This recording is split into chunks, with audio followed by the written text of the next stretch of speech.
Bismillahirrahmanirrahim. Assalamualaikum warahmatullahi wabarakatuh. Eh, Pada pagi hari ini kita kembali dalam acara Bincang Pagi dan hadir di sini narasumber kami dari Pak Kadis Pertanian, Pak Henry Hasibuan. Beliau adalah Kadis Kepala Dinas Pertanian Kabupaten Tambun Selatan. Didampingi oleh Ibu Sarita Pasaribu dari Kabid ya, Kapal Bidang Hortikultur Dinas Pertanian, dan kemudian Pak Batubara, petani dan praktisi kopi Sipirok, dan kemudian Pak Herman Arhab dari praktisi juga pertanian di Kabupaten Tambun Selatan. Bapak Ibu sekalian, saudari, kita akan mencoba menggali program-program dari Dinas Pertanian dalam 3 tahun terakhir. Tentunya ada yang perlu kita eksplorasi, yang keberhasilannya dan bagaimana itu nanti kita lanjutkan untuk dapat dikembangkan lebih baik lagi. Baik, untuk narasumber yang pertama, ada Pak Henry Hasibuan, Kepala Dinas kami di Kabupaten Tambun Selatan. Pak Henry, boleh nggak dijelaskan 2 atau 3 program kita yang dapat dikatakan konsisten dilaksanakan dalam 3 tahun terakhir dan ini sangat memungkinkan dikembangkan pada tahun-tahun berikut dalam rangka meningkatkan ekonomi berbasis pertanian. Silakan Pak Henry. Ya. Assalamualaikum warahmatullahi wabarakatuh. Izin Pak Bupati, saya Henry Hamdani Hasibuan, Kepala Dinas Pertanian Kabupaten Tambun Selatan.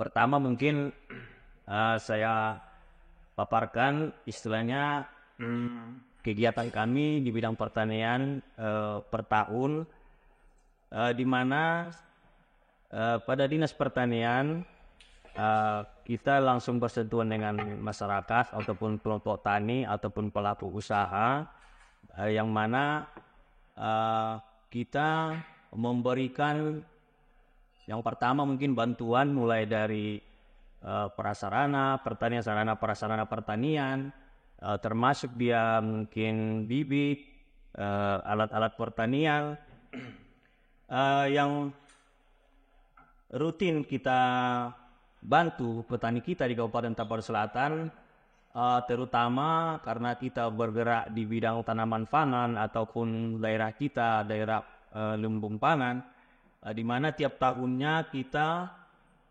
memberikan bantuan bibit padi kepada petani kita yang mencakup 1.500 sampai 2.000 hektar per tahun. Kalau boleh kita bilang berkisar 37 sampai 45 ton rata-rata per tahun bibit tanaman pangan padi yang kita salurkan untuk petani kita, yang tujuan utama adalah untuk peningkatan ataupun ketersediaan tanaman pangan kita di Kabupaten Tambun Selatan. Dan Dapsel itu termasuk kategori lumbung pangan itu? Iya, karena kategori lumbung pangan. Sudah berapa tahun kita dapat kategori lumbung pangan itu? Ada 3 tahun terakhir atau 2 tahun? Iya, ada Pak, 3 tahun terakhir. Dan itu konsisten ya? Konsisten Pak, dan harapan kita ke depan ya semakin meningkat. Oke. Kemudian dalam rangka juga untuk meningkatkan ketahanan pangan kita ada dari Dinas Pertanian mencoba inovasi ataupun inovasi dan kegiatan yang berkelanjutan ke depan. Yang pertama, kami dari Dinas Pertanian mengangkat varietas lokal tanaman padi kita, yaitu siporang, silatihan, dan silotip ke depan. Yang pertama yang sudah kita lakukan adalah varietas siporang, yang mana selama ini varietas ini hanya bisa tumbuh di dataran tinggi, Pak. Nah, jadi dengan adanya perlakuan kerjasama kita dengan penelitian tanaman padi di Sukamandi, sekarang varietas lokal Siporang itu sudah bisa kita tanam di dataran rendah. Oh. Nah, jadi dengan harapan kalau sudah bisa di dataran tinggi dan dataran rendah, berarti peruntukan tanaman varietas Siporang ini udah bisa di seluruh Kabupaten Tapanuli Selatan. Artinya varietas lokal ini adalah sebuah wujud kearifan lokal kita, Iya. hargai varietas lokal kita. Iya. Dan kenapa kemudian dia dikembangkan? Ya, karena mungkin ada keunggulannya ya. Iya. Ya, ada keunggulan. ada. Kira-kira keunggulan Siporang ini kemudian kita kembangkan dari dataran tinggi Ke dataran rendah. kira-kira apa keunggulannya Siporang ini? Padahal dia varietas lokal. Ya, varietas lokal yang mana rata-rata Pak varietas lokal itu rendemen padinya bagus. Rendemen padinya bagus. Iya, bagus rendemen apanya semua. Tahan penyakit, lebih tahan penyakit. Iya, lebih tahan penyakit karena dia sudah beradaptasi di daerah kita. Jadi yang kedua Pak varietas latihan. Silatihan. Nah, jadi kita coba varietas silatihan ini yang mana selama ini dia berumur panjang. Rata-rata kita tanam di daerah kita ini 1 kali setahun. Ya Pak Herman ya. Mungkin Pak Herman ya tahu juga masalah ini. Ya. Dan ini sudah kita kerjasama juga dengan Sukamandi Pak, Balai Penelitian Padi. Ini sudah kita lakukan 2 kali panen.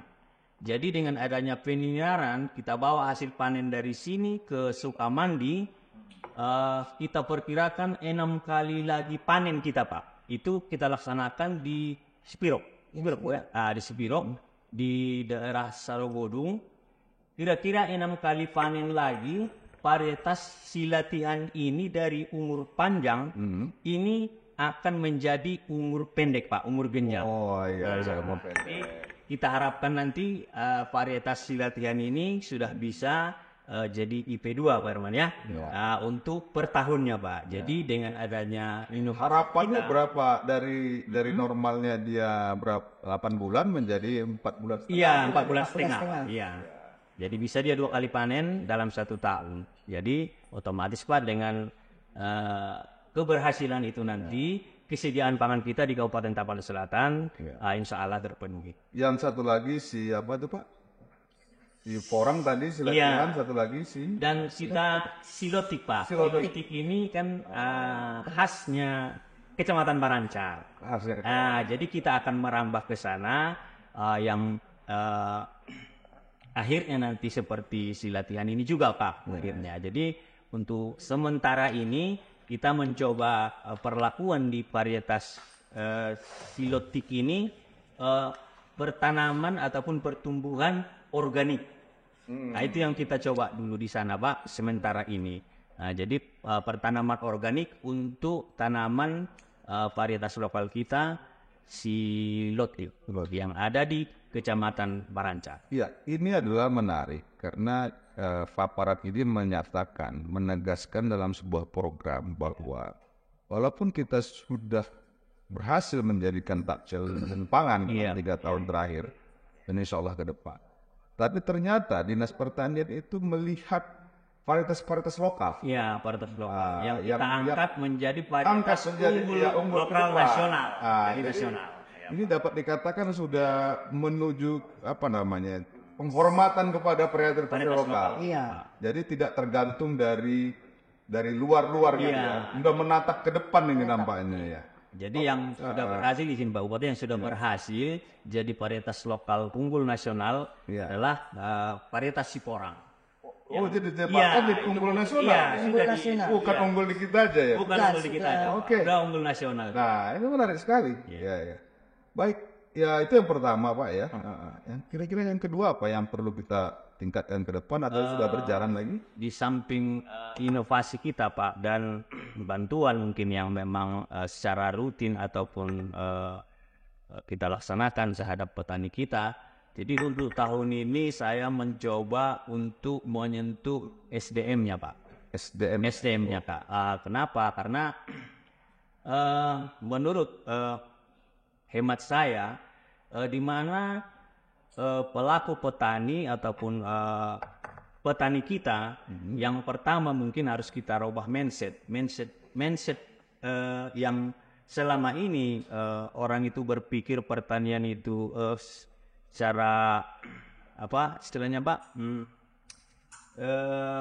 Tradisional. Bertani secara tradisional. Iya, tradisional kita coba dan kita arahkan mereka menjadi petani yang modern, yang siap menerima teknologi yang maju dengan program kita yang kita laksanakan di Kabupaten Tapal Selatan, khususnya di pertanian adalah peningkatan SDM, penyuluh kita Pak, dan yang belakangan ini sudah ada terbentuk kalau boleh saya bilang itu duta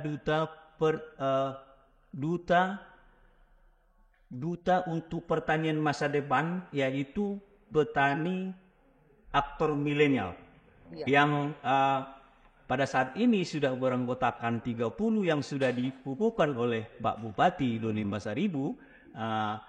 Harapan kami ke depan, kenapa? Karena petani aktor milenial ini adalah petani yang berpikiran maju, petani yang berpikiran maju untuk pertanian masa depan.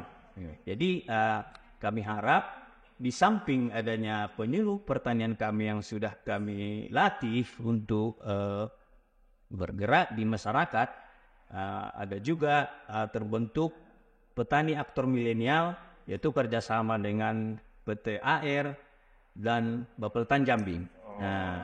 Jadi yang kebetulan hadir juga pada saat ini anggotanya satu Pak Herman Harahap. Jadi izin Pak, petani aktor milenial ini profesinya kalau boleh saya bilang lengkap. Kenapa? Karena ada yang bergerak di bidang khusus tanaman pangan, hortikultura, peternakan. Jadi saya rasa sudah mumpuni untuk meningkatkan pertanian kita di Kabupaten Tapal Selatan ke depan. Iya.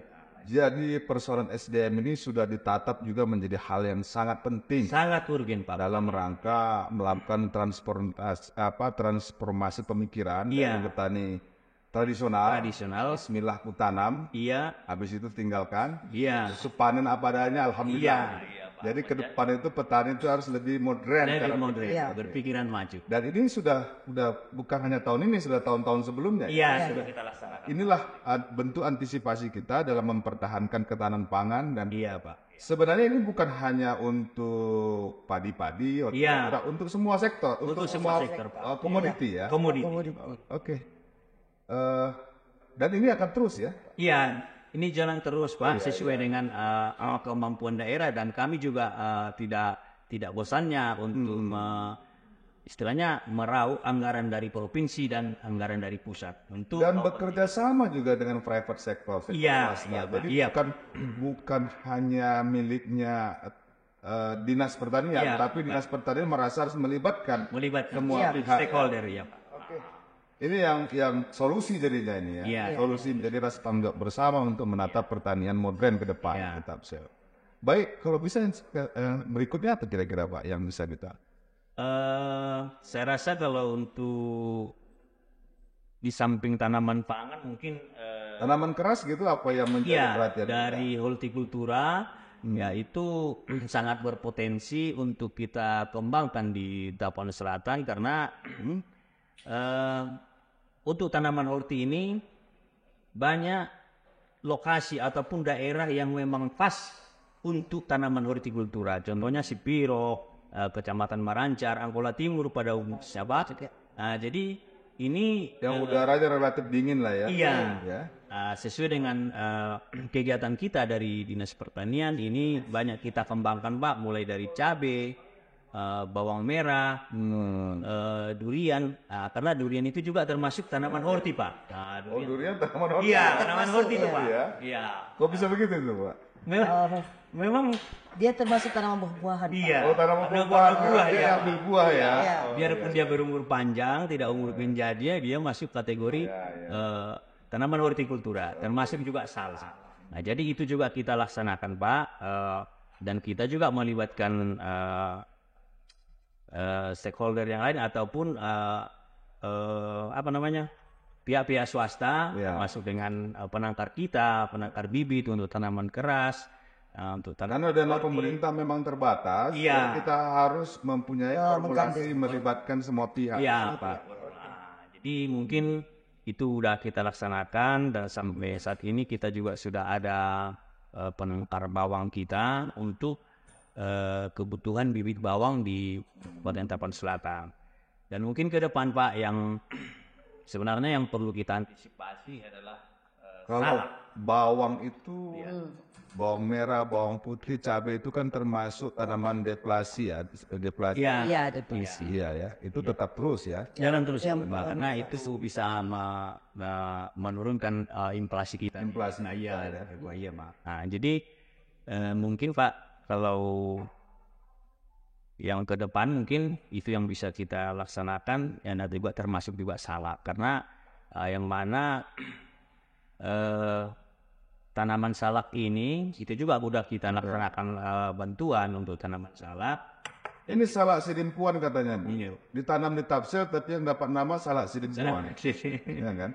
Itu dari dulu kan ditanamnya di Tapsel. Wilayah penanamannya ada di Tapan Selatan karena dulu Tapsel itu Sidimpuan. Wah, sidimpuan. Makanya dikenal salah Sidimpuan. Nanti ke depan tuh harus salak Tapsel. Ya.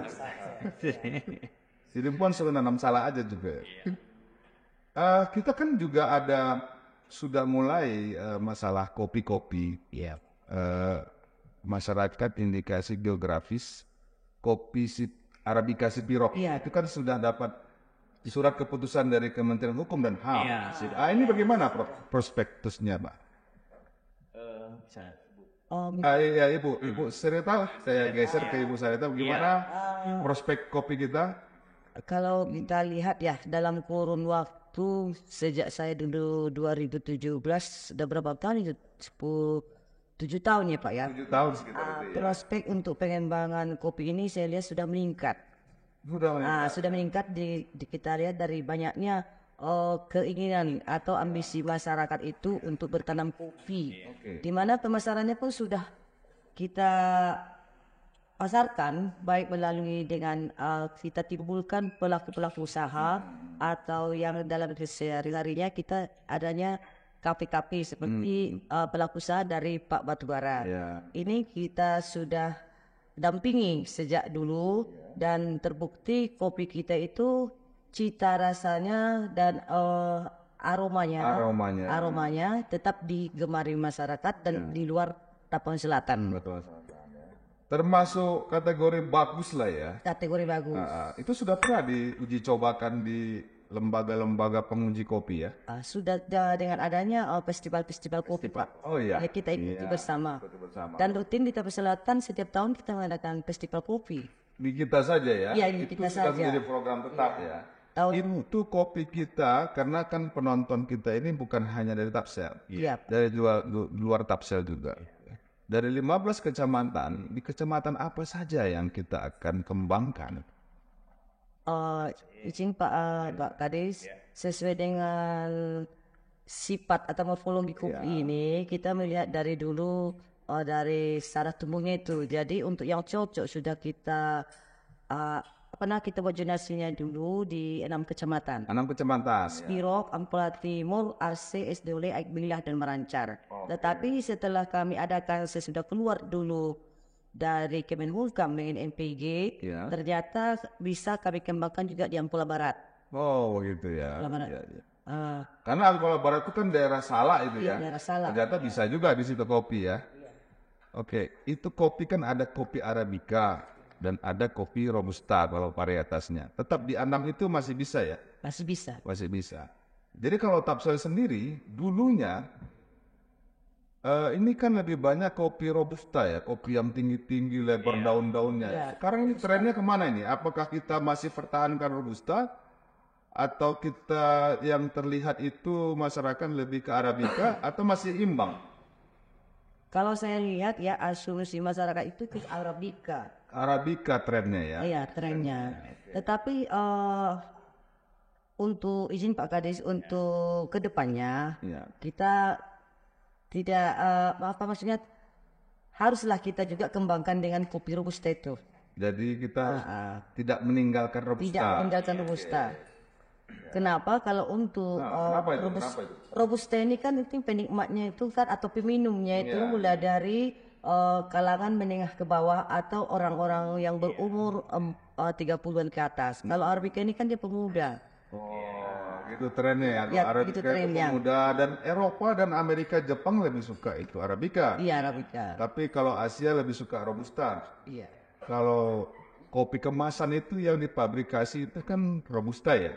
Robusta. Kalau untuk Jadi kita harus juga mengambil peluang itu ya. iya. Sekaligus menghormati para peminat-peminat kopi Robusta. Apa kira-kira kendala? Karena pasca COVID kan banyak yang meninggalkan atau merawat kopi pada saat COVID. Kira-kira apa yang sudah kita lakukan untuk Yang kita lakukan, memperbaiki? ya, memperlakukan ya dari budidayanya dulu Pak di lapangan untuk petani. Kami selama ini sudah intens bersama penyuluh. Penyuluh kita, ada penyuluh Iya, ya? ada penyuluh. Berapa total penyuluh kita? Total penyuluh ada Sekitar berapa? 160 Banyak ya? yang tersebar di semua kabupaten dan selatan dengan Seluruhnya ya. masing-masing ya.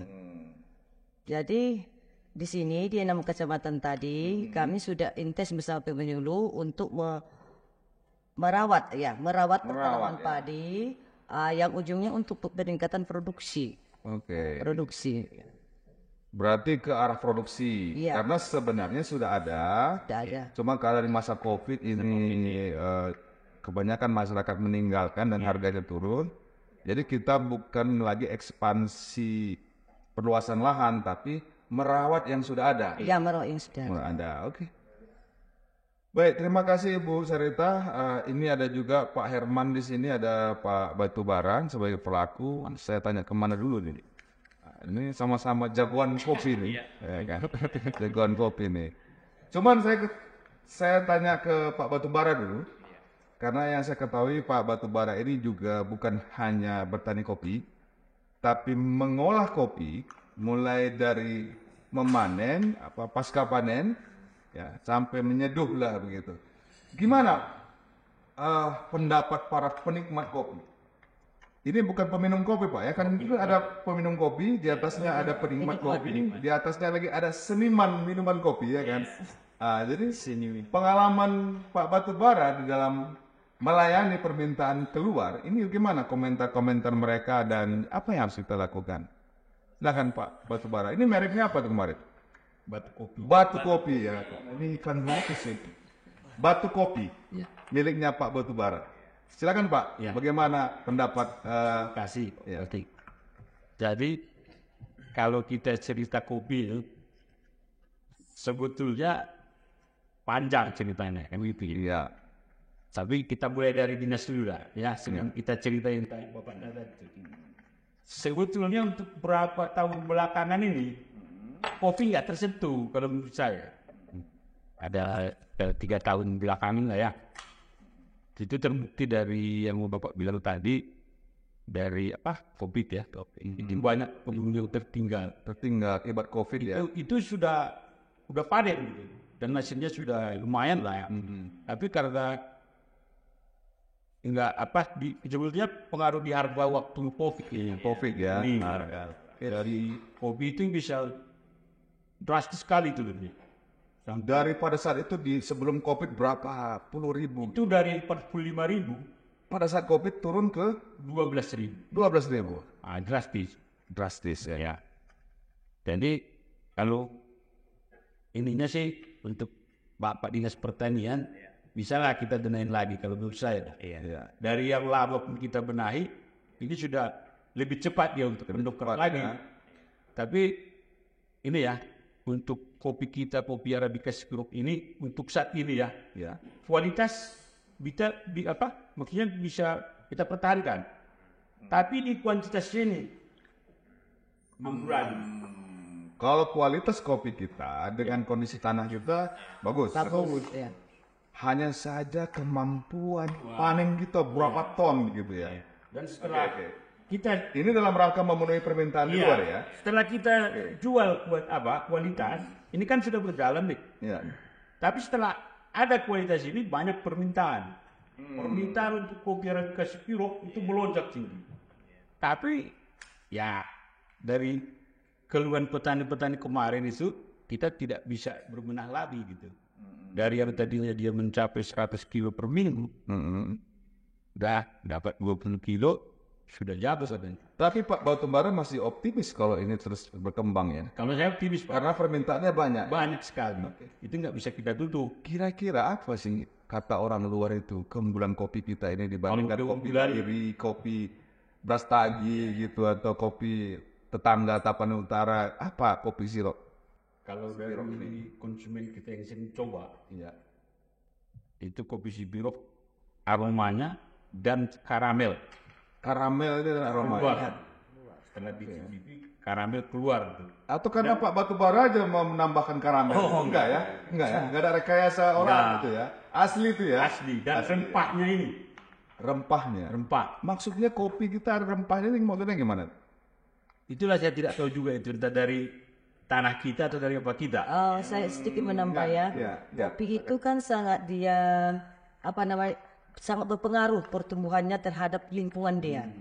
Itu maksudnya. Dari lingkungan si tanaman-tanaman. Iya yang ada, termasuk taman pelindung ya. Kalau kita kopi kita bikin tanaman pelindungnya jeruk, itu nanti ada bercampur rasa jeruk gitu. Oh gitu ya.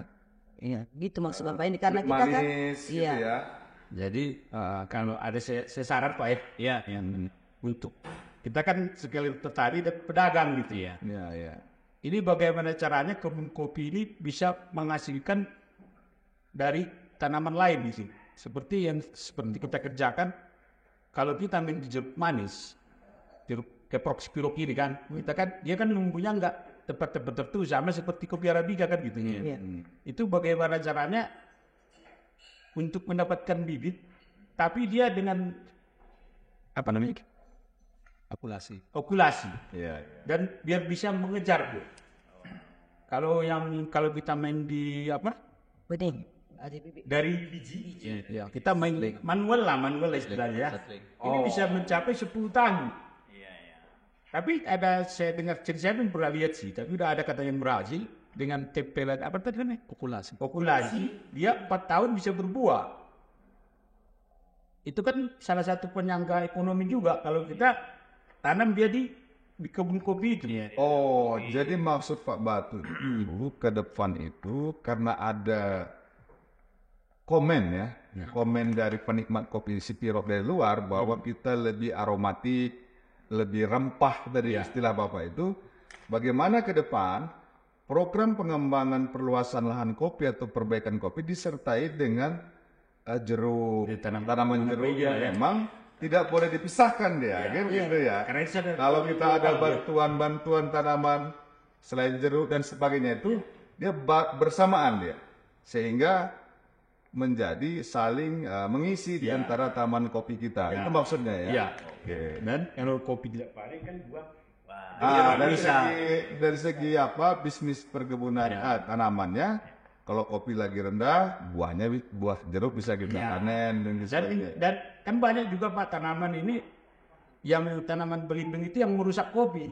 Kalau jeruk ini kayaknya dia selaras lah. Selaras ya, Selaras. harmonis lah itu ya, suami istri lah itu ya. Ya, istilahnya. Suami istri itu ya. Dan kebetulan kemarin kita panen. Ada saya bawa. Oke. Dari semua jeruk.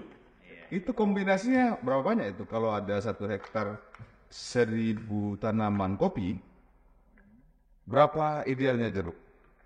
Kalau ini Pak saya nanti jawab kalau dari segi budidaya kita biasanya ya untuk 1 sampai 5 tanaman kopi itu biasanya 1 penahun, 1 pelindung. Kalau jeruknya, apakah jeruk dijadikan Jadi dalam 1 hektar kalau kita bikin kepersikan 1 hektar 1000 sampai ke 1100 jeruk bisa 200 ke 20. 200 batang per hektar kan lumayan juga. Iya. Lumayan, apalagi keprok ini kan agak khusus kita punya ya. Lokal ya. Lokal ya. Jadi semua dapat tuh seperti yang di program Pak Hendrik tadi katakan. Dinas kan sudah membuktikan menghormati dan mengapresiasi varietas lokal. Lokal ya. Jadi ketika ke depan kita kembangkan kopi, varietas lokal jeruk kita juga bagus ya karena memang jeruk kita bagus ya. Iya. Nah, ini dapat gitu untuk dalam rangka mempertahankan membaguskan peningkatan. komen dari luar itu. Iya. Itu Ya. pengaruh sekali. Pengaruh ya, rasa, aroma dan sebagainya, rempah katanya gitu ya. Oke. Gini Pak, apalagi sedikit kan dibilang Bapak ini kita kan bukan dari settling atau biji lagi, kita Ya. kedepannya dari Dinas Pertanian mengadakan untuk okulasi. Setahu saya kan itu kalau okulasi itu kelemahan dia itu angin. Jadi sangat pas sekali lah ini ada penongnya jeruk sehingga angin yang kuat tidak sukar untuk merebahkan kopi kita ini kalau kita ke okulasi. Di daerah yang karena yang pengembangan Iya. kopi ini kan daerah tinggi nih ya. Ya, daerah tinggi. Ya. Angin pasti ada Angin koncang katanya kan. Ya, ini Oke. Pak, Gimana Pak? sesuai dengan bilang Pak Batu tadi, Iya. untuk meningkatkan tanaman kopi di Kalimantan Selatan, kami juga dari Dinas Pertanian ya rutin juga Pak itu kita mengadakan bibit kopi Arabica. Jadi selama ini untuk Robusta itu tidak ada peminatnya. Tapi untuk tahun ini Pak, untuk tahun ini khusus Kecamatan Maranca, orang itu tidak mau Arabica. Orang itu maunya Robusta. Nah, jadi Robusta lagi naik daun ini. lagi naik harganya. daun. Ya, lagi Nah, naik daun. jadi alangkah mungkin ya serasi tadi seperti yang dibilang Pak Batu, dan juga saya juga pernah bincang-bincang dengan pelaku usaha juga seperti Pak Batu, katanya dia itu permintaan Robusta itu memang betul tidak bisa kita penuhi di Tapanuli Selatan. Dia harus mendatangkan dari luar Dari luar, untuk memenuhi kebutuhan kita di Tapanuli Selatan untuk Robusta aja. Jadi makanya mungkin juga sesuai dengan harapan Pak Batu dan pelaku petani kopi kita, kami juga tahun ini sudah memprogramkan untuk membantu bibit kopi yang varietasnya Arabica dan Robusta. Hampir setiap tahun kita Iya, lakukan. hampir setiap tahun. Dan kita ada penyuluhan, itu upaya kita Iya, upaya untuk kita. ke depan. Tapi tadi sarannya Pak Batu, bagaimana ini dikombinasi dengan varietas tanaman jeruk untuk, Tanaman jeruk. untuk aroma Iya. dan cita rasa rempahnya itu, karena itu yang menarik dari Iya. dari Tapsel itu ya, Iya. kopinya Tapsel itu ya. Jadi mungkin itu Pak sesuai dengan perkembangan, sesuai dengan istilahnya penelitian Pak Batu, itu yang dari kami juga dari pertanian mungkin ya sangat mendorong kegiatan tersebut ataupun inovasi yang seperti yang disarankan Pak Batu, dan mungkin untuk memenuhi kebutuhan jeruk kita yang namanya tadi juga jeruk endemik ataupun varietas lokal kita, jeruk Keproxipiro. Iya. Ya, Jadi saya itu- sering sekali makannya itu. Iya. Enak sekali. Perlu kita kembangkan bibitnya, dan mungkin kami juga bisa saja kerjasama nanti dengan Yang Mas Herman. hijau aja Mas manis dia. Iya, Iya. kerjasama dengan Pak Herman untuk memenuhi kebutuhan kita di Taman Selatan ini Pak Bupati. Iya. Ini Pak Herman ini pelaku bibit. Pelaku iya, penangkar kita. Oke, kita bergeser dulu sama Iya. Pak Herman Rahab. Bagaimana Pak Herman kan sudah beberapa tahun ini dengan teman-teman berdagang ya. Ya, bukan hanya berdagang tapi juga sambil berdagang sambil melihat sebenarnya berkeliling di Tapsel. Bagaimana antusiasme masyarakat Tapsel di dalam persoalan mendapatkan bibit gitu? Apa saja pun bibitnya terserah, tapi antusiasme kan terlihat di situ. Apalagi terkait dengan bibit tanaman-tanaman pertanian seperti kopi, jeruk, durian, mangga, manggis dan sebagainya. Gimana ini? Yang pengalaman lah ya, gitu. Bukan berdasarkan buku ya, pengalamannya gimana? Antusiasme masyarakat, silakan. Oke, siap Pak. Terima kasih Pak. Saya mulai dengan Bismillahirrahmanirrahim. Izin Bapak Bupati yang saya hormati, Bapak Kadis, Bu Kabid, dan Pembantu. Perkenalkan Pak, saya Herman Harahap dari Agrosi Pirok Hijau. Kita bergerak di bidang penghijauan dan edukasi untuk petani milenial. Terima kasih Pak, kami sudah diundang kemari berbincang-bincang pagi. Di kesempatan ini kami bercerita tentang pendidikan. Alhamdulillah, COVID di tahun 2019 sebenarnya itu berdampak sekali untuk Indonesia, khususnya kami petani ini Pak. memang sangat sangat memaklumkan perekonomian kita di Betani kayak Bang Batu bilang tadi. Di 2019 itu semua di lockdown, hasil pertanian kita sangat murah karena dia keluar. Sementara kita belanja pupuk, pestisida sangat mahal karena tidak ada pasokan. Di situ saya tidak bisa bergerak, memang lumpuh total perekonomian saat itu Pak di 2019. 2019-2020 ya? Iya Pak, waktu COVID parah-parahnya itu Pak, sampai kita di lockdown, tidak bisa keluar rumah.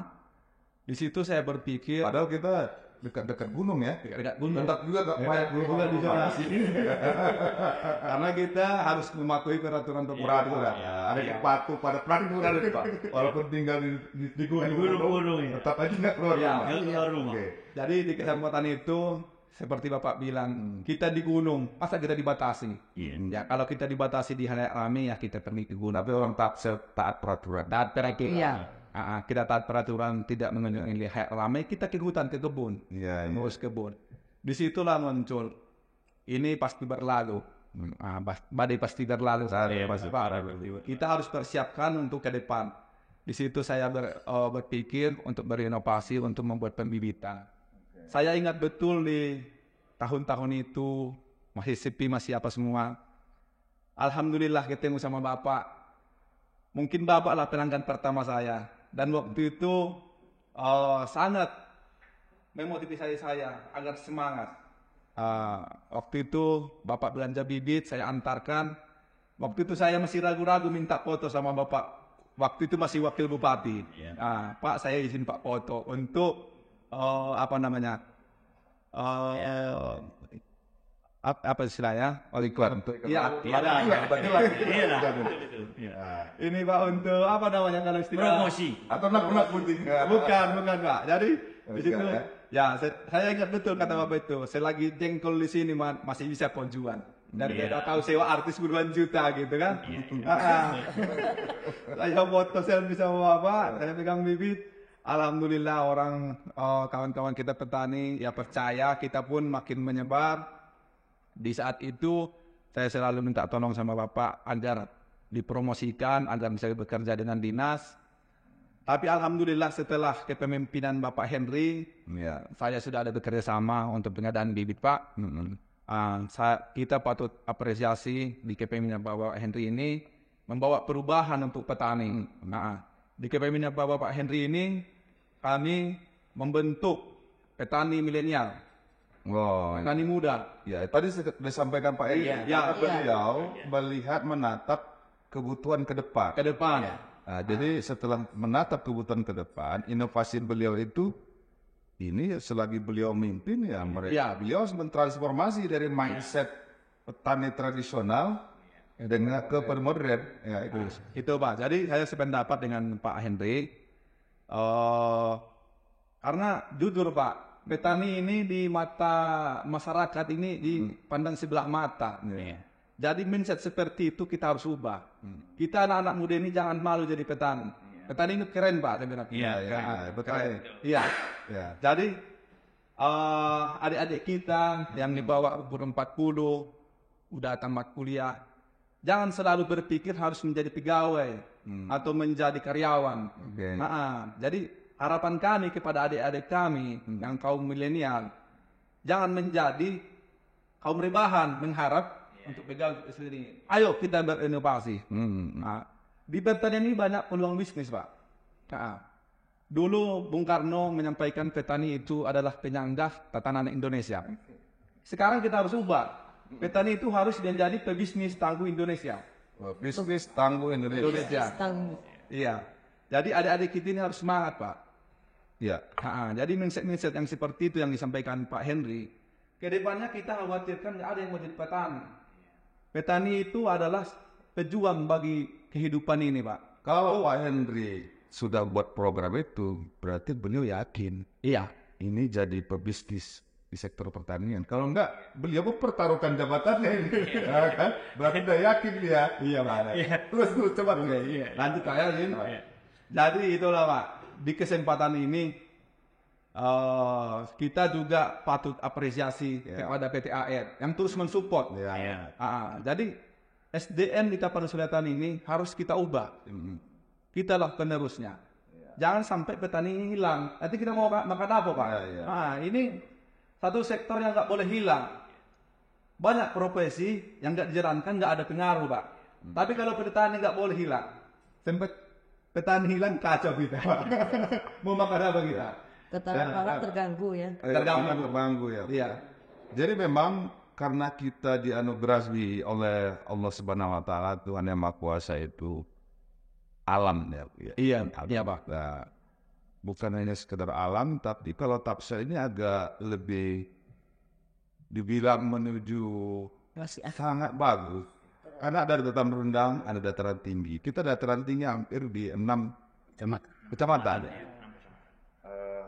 Kalau bisa dikatakan dataran tinggi yang luar biasa, dataran rendah kita juga lengkap lah, gitu ya.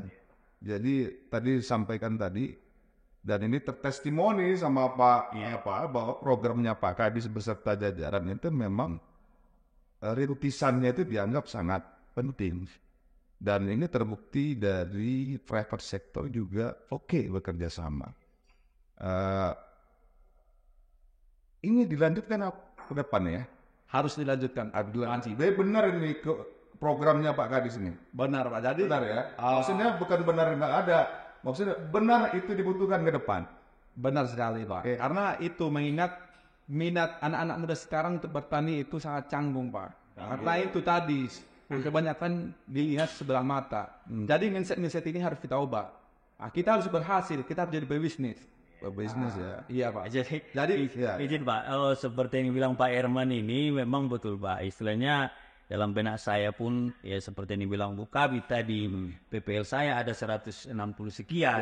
Jadi di benak saya setelah terbentuknya petani aktor milenial ini berarti bertambah penyuluh saya. Makanya saya bilang orang itu duta pertanian Pak. Di Tapanuli Selatan. Strategi juga. Ya, jadi intinya Pak memang orientasi kita untuk pelaku usahanya itu ya seperti yang dibilang Pak Herman tadi itu orientasinya ke bisnis. Dan memang mohon maaf Pak, ini sudah pernah kami coba istilahnya kerjasama kami dengan petani aktor milenial kita, ya udah merambah istilahnya kabupaten lain, kita coba berbisnis itu dengan Pekanbaru.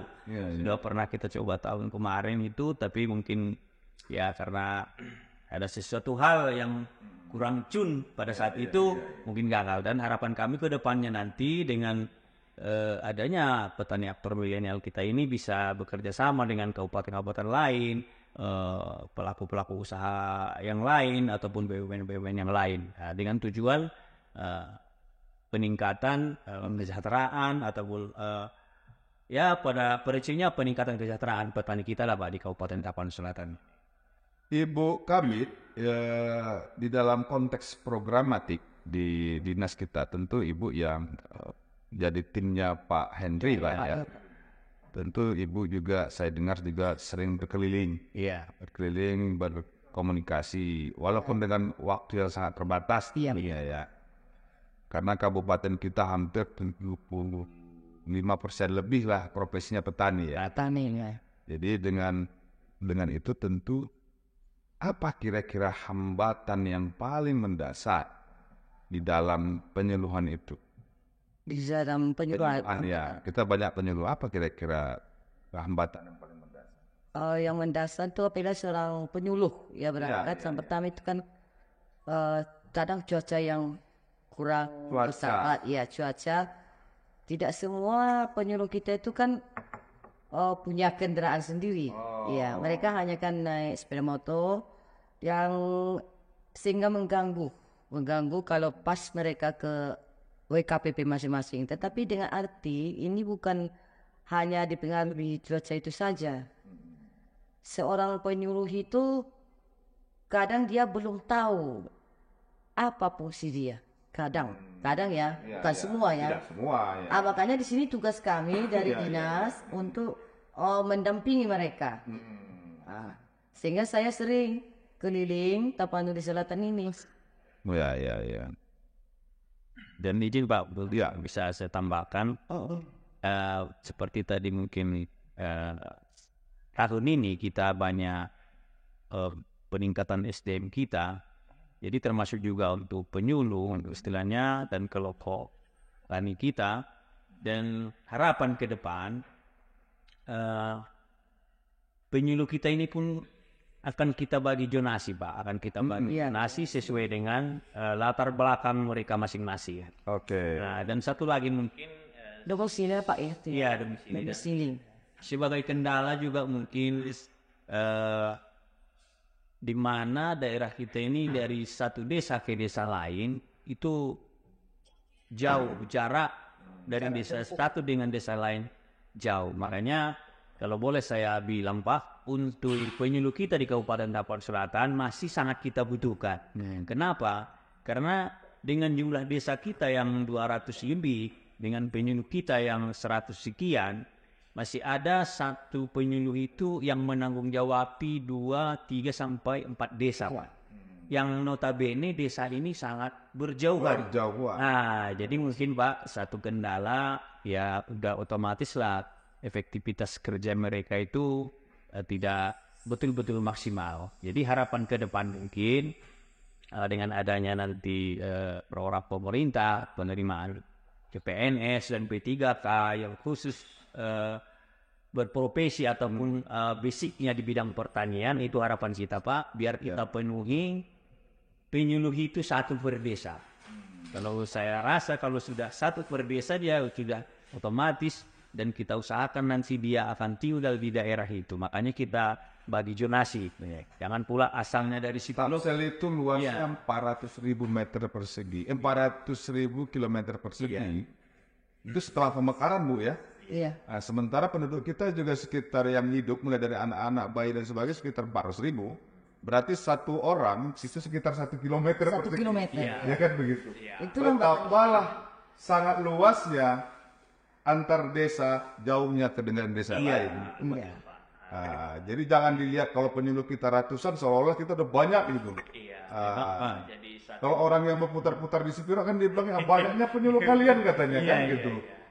Jadi padahal dia tidak melihat dari satu jiwa aja dengan jiwa lain itu 1 kilometer itu kalau kita bandingkan antara jumlah penduduk dan jumlah wilayah. Ya, karena semua mengumpulnya di situ gitu. Jadi walaupun penyuluh kita ratusan, tapi antar wilayah desa kita Antar wilayah dengan jumlah desa kita. tambah lagi cuaca, tambah lagi beberapa, tidak semua sih, hanya sebagian kecil ataupun tidak sampai 50%, semua keterampilan dan ilmu penyuluh kita perlu ditingkatkan lagi. Tapi tadi Pak Endi udah bilang kok sudah ada program peningkatan SDM. Itu kan bagian dari situ aja Pak ya. Makanya solusinya milenial. Iya, milenial. Tidak hanya berharap dari kantor ya. Iya. Oke. Oh, izin Pak Bupati, mengingat petani milenial ini, kita kan kemarin dijaring dari 60 orang kontestan, ya. Jadi terjaring sampai 15 dan sekarang dikembangkan lagi jadi 30 dan disahkan sekarang sama Pak Bupati. Jadi di petani wilayah yang 30 ini udah ada pelatihan 4 kali Pak. Dilatih langsung dari Bapeltan Jambi. Dan disupport oleh PT Air Pak. Jadi di sini kita pun hari ini sedang ada pelatihan di Marancar. Ini untuk pembentukan P4S. Gunanya untuk P4S. Balai pelatihan pusat pelatihan Pedoman Pancasila tadi. Pak Bupati, P4S itu pusat pelatihan pertanian swadaya. Oke. Ada kata kuncinya swadaya. Swadaya. Jadi itulah kita swadayanya sebagai petani milenial ini. Kita mengajak adik-adik kita Pak, agar lebih giat, agar membuka pikiran dia, wawasan dia. Nah, jadi dengan kita membuat acara seperti ini, dia akan mengenal. Agar dia mencintai pertanian itu. Ya, petani milenial atau petani aktor milenial. Nah, ini udah ngomong ini. Nah, jadi harus menjadi aktor perubahan ke depan. Petani milenial menjadi pebisnis di lahannya masing-masing. Iya, Pak. Oke. Saya coba ke Pak Batubara karena beliau pelaku kopi.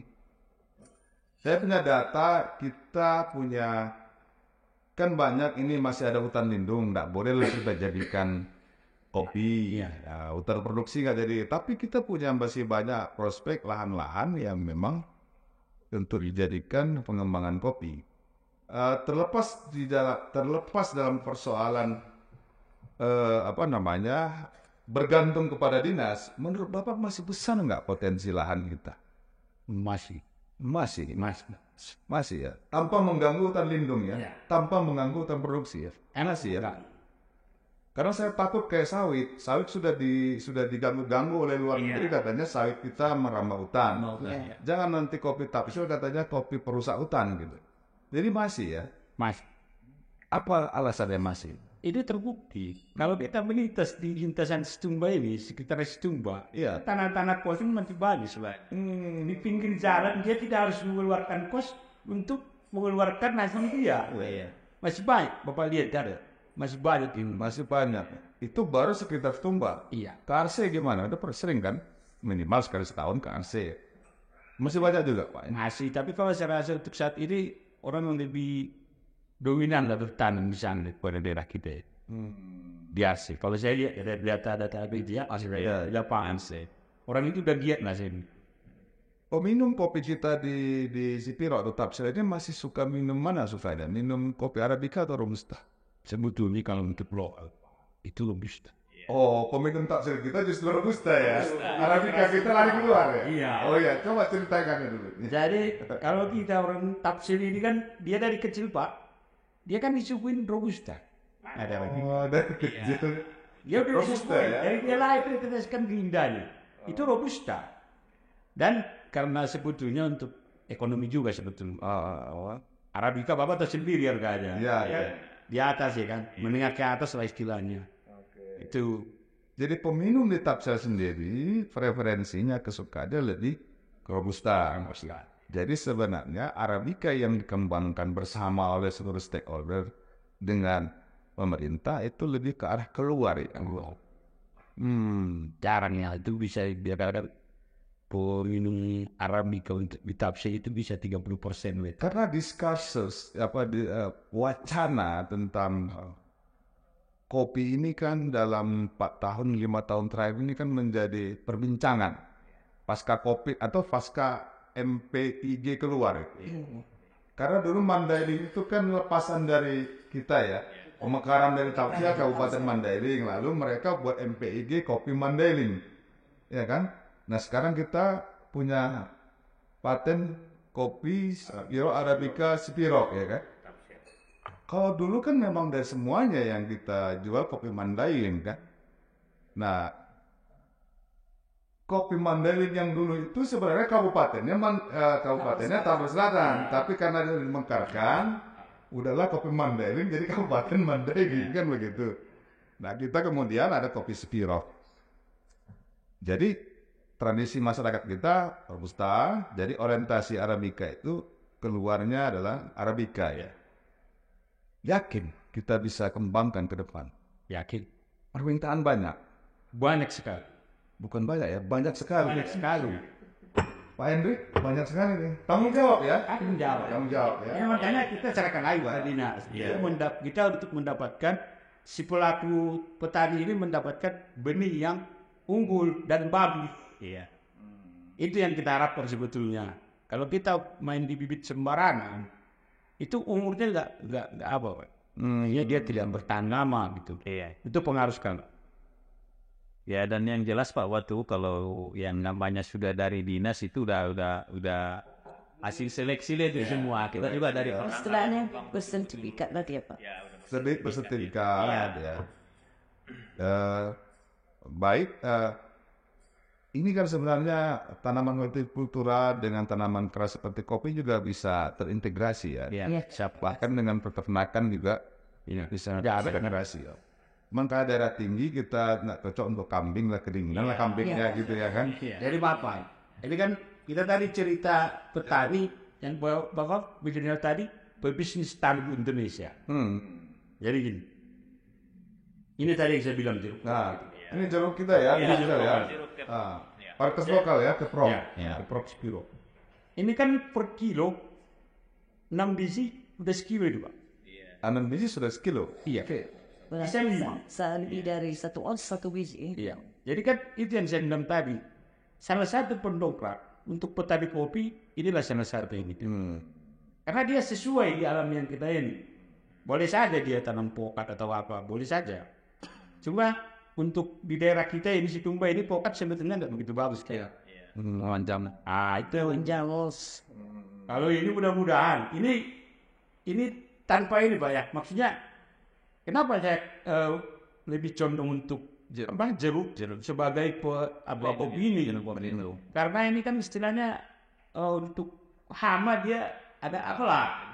Ini jeruk nih, ini contoh film cuplikan tanaman jeruk dikombinasikan dengan kopi nih. Iya. Oke, lanjut Pak.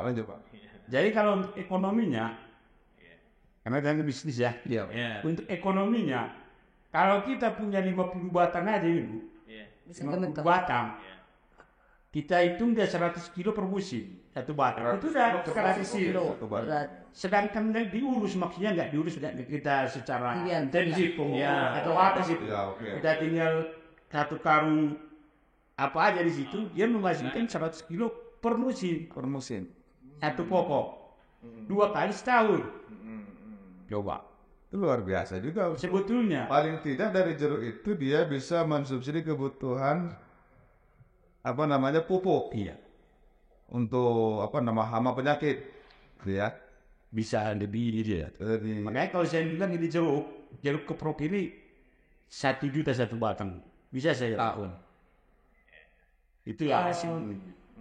Mengingat yang dari dibilang Pak Batu, sebagai informasi kami sudah kembangkan juga ini dari dinas walaupun bantuan dari provinsi ya Pak ya. Untuk tahun semalam itu ada di 500 batang dan tahun ini ada 750 di daerah Spirok Pak. Kenapa saya pilih lokasinya semalam di daerah Torsibohi? Ini harapan saya kan untuk sama kopi karena Simago-Mago lah. Simago-Mago, kenapa Simago-Mago? Karena Simago-Mago itu kan daerah wisata. Saya kepingin menciptakan ini di samping dia sebagai pelindung untuk taman kopi. Nanti kita orang yang berwisata datang bisa petik sendiri seperti Karo. Ini disambut baik oleh dinas atasan kita di provinsi. Untuk tahun ini pun ada kita bantu juga Pak ini. Jadi ini yang sudah dikombinasikan antara jeruk dan kopi memang belum keseluruhan. Keseluruhan. Tapi masih di spot-spot tertentu. Karena perspektifnya bukan hanya dalam yang disampaikan oleh Pak Batubara tadi, tetapi mendukung pariwisata ya. Mudah-mudahan ke depan ini bisa lebih berkembang ya. Tahun ini kan untuk kopi, pelindung kopi atau yang semuanya untuk pariwisata. Oh ya. Mungkin ke depan mulai dari 6 kecamatan itu dengan kemampuan yang ada di pemerintah dan kemudian menggandeng private sektor swasta mungkin ini bisa dikembangkan lagi. Ya tapi ya mudah-mudahan ini menjadi sebuah yang kita ceritakan tadi itu adalah sudah dilakukan bukan masih direncanakan. Sudah mulai dirintis dan dilakukan bukan dibicarakan aja kan. Daerahnya sesuai dengan permintaan masyarakat. Baik, kita pantas mengucapkan terima kasih kepada Pak Kadis dan jajaran bahwa ini akan terus dikembangkan. Siap. Untuk para pebisnis kita, sebekembang juga Pak. Gitu kan. Ya tetap optimis nih Pak Batu ya. Tapi masih ada kurang-kurangnya lah ya kami. Saya. Jadi kalau kurang kami minta maaf. Tapi bagaimana kita melihat kerjasama ke depan yang lebih baik lagi. Saya kira perbincangan kita sudah hampir 1 jam. Ya, mudah-mudahan menjadi berkah pagi ini dalam bincang pagi. Bapak Ibu sekalian, tadi itu telah dijelaskan tadi program-program yang sudah konsisten, bukan program acak yang disampaikan Pak Kadis Pertanian kami, konsisten dalam 3 tahun terakhir. Dan menatap ke depan kebutuhan itu sudah memang dipikirkan oleh jajaran Dinas Pertanian dan tentu dukungan dari masyarakat juga penting untuk keberhasilan ini. Terima kasih atas kehadirannya Pak Hendri Hasibuan, Kadis Pertanian Kabupaten Selatan, Ibu Cerita Pasaribu, Kabid Hortikura dari Dinas Pertanian, Pak Batubara, pelaku kopi batu, petani, pembeli, pengolah semua ya. Kemudian Pak Herman sebagai penjual bibit juga memproduksi bibit, kemudian mewakili petani ya pembinanya ya seniornya. Semoga ini menjadi lebih baik Tapsel ke depan, menjadi Tapsel yang luar biasa. Luar biasa. Tapsel Bisa. Tabur Selatan. Luar biasa.